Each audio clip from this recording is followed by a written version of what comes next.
هذا واحد من الشباب المؤمنين الآن إن شاء الله. سألته سؤال، قلت له شلون تبت؟ قال بليلة البقت. شلون؟ قال جاي أبوق لي بيت،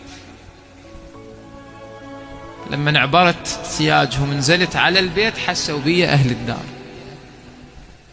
فقلت أنا بعد انمسكت وذولا إذا مسكوني يقتلوني، يعني لعله يتهموني في قضايا ثانوية وكذا وأروح. فأنا من حسيت بيهم عرفوا وأنا بالبيت، قلت له إلهي أواعدك وعد، إذا سترتني بهاية وعديتها إلي أنا بعد من التائبين.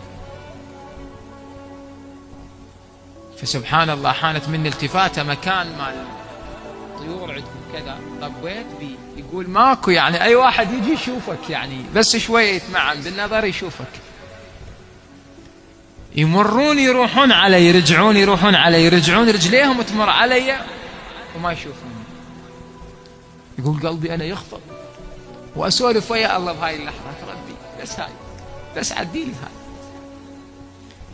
يقول سبحان الله وما لقوني، بالنتيجة لما دخلوا للبيت اطمأنيت، ركضت ما رحت البيت بعد، رحت وقفت على باب المسجد. منا لما شنو اجى ابو المسجد فتح المسجد الفجر صلاة الصبح، طبيت قلت له خلاص بعد انتهت، الآن أيقنت ما حد بقدك يحبني، ولا أنا الآن لو جاي أقرب الناس إلي لقال من ذاك،